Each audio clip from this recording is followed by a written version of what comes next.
Hi everyone, welcome to Becky's Crafts and Goodies. I hope you're all okay. Now with the winter approaching, it seems very cold today actually. I thought it'd be great to put together a little recipe for our feathered friends. So I thought it'd be nice to make some food for the birds because they find it increasingly harder to get when the weather gets bad, when the ground gets hard, when it's icy and snowy. So if you can make some of these up and pop them out for the birds, that will really help them.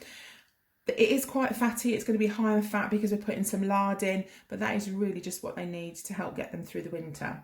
So we're going to start. I've measured out 400 grams of bird food, or bird seed. I actually bought this from Home Bargains and I picked up the robin one because obviously we made our little robin's nest, so I thought that would be quite cute. So I've got 400 grams of that in a bowl. I've got 500 grams of lard. I literally just picked up 2 of the blocks from a supermarket, just bought the cheap stuff from Asda. I've got 50 grams of oats and also 50 grams of cheese. Now, high fat stuff's really good, so the cheese is really good for that. Now, you can add raisins if you want to, but don't use them if you've got a dog because they are poisonous to dogs, so I haven't put any in mine. But you can Google, and add other bits and pieces, what might be safe for you to add in them. So it's really dead simple. We're just going to put all of our dry ingredients into a bowl and then I'm just going to shove this into the microwave to melt it. Now I have seen people add it like this and scrunch it with their fingers, but that kind of freaks me out a little bit, so I'm going to melt that in the microwave. Right, so while that's melting over there, I'm just going to give this a little stir. Now these measurements are really not gospel. You can literally chop and change them as you want. You can have more or less of something. I'm just going to show you what we're going to pop these into. Now I've done a couple of different ideas here for you. The first one being the yoghurt pot. All you need to do for them is to pop a hole in the bottom of a yoghurt pot. I found putting like a tea towel down and then just a sharp point of a knife works the safest way.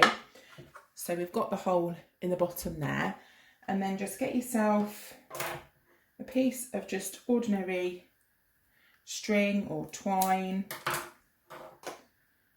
and then what we're going to do is poke this through the top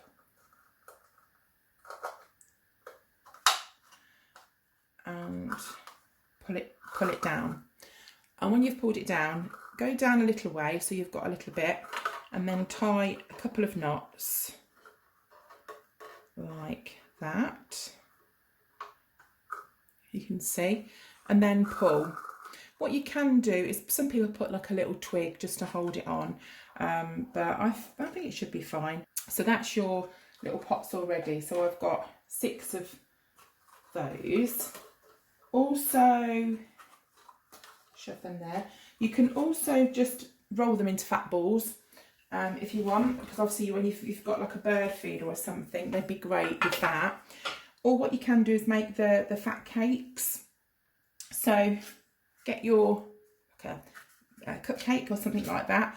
All I've done is put a hole in the middle, done exactly the same thing, thread that through, and then I've just got my string there.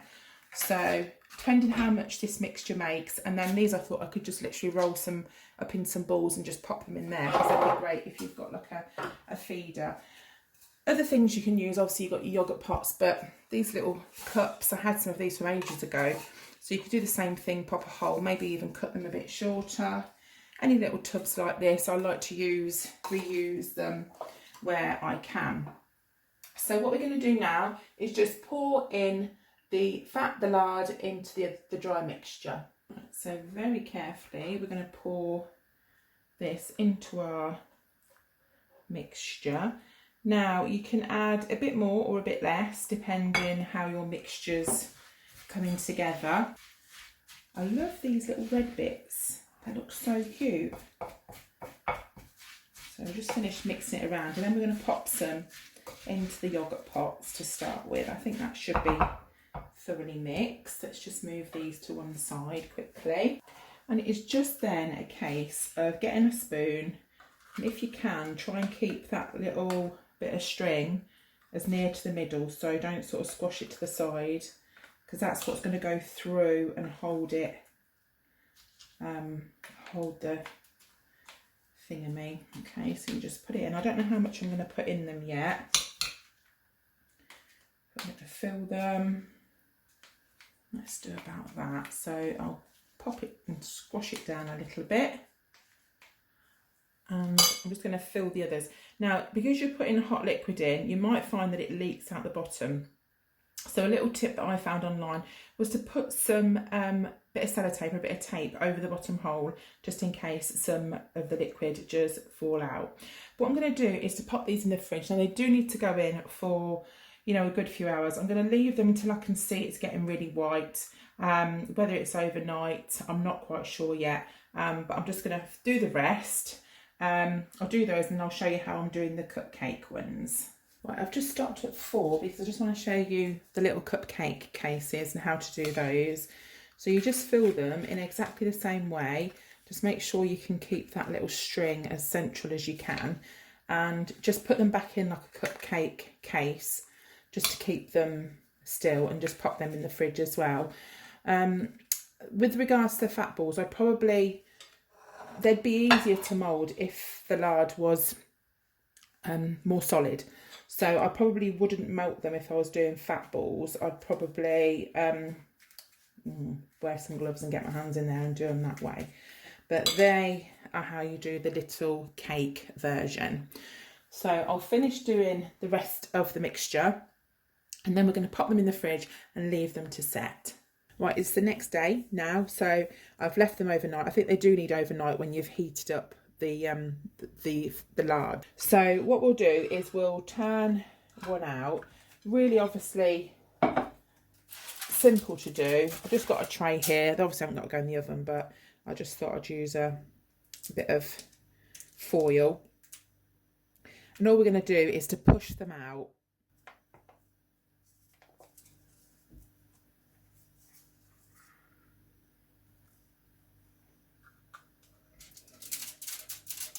So because I've tied a knot in already, you just have to sort of eke it out the top.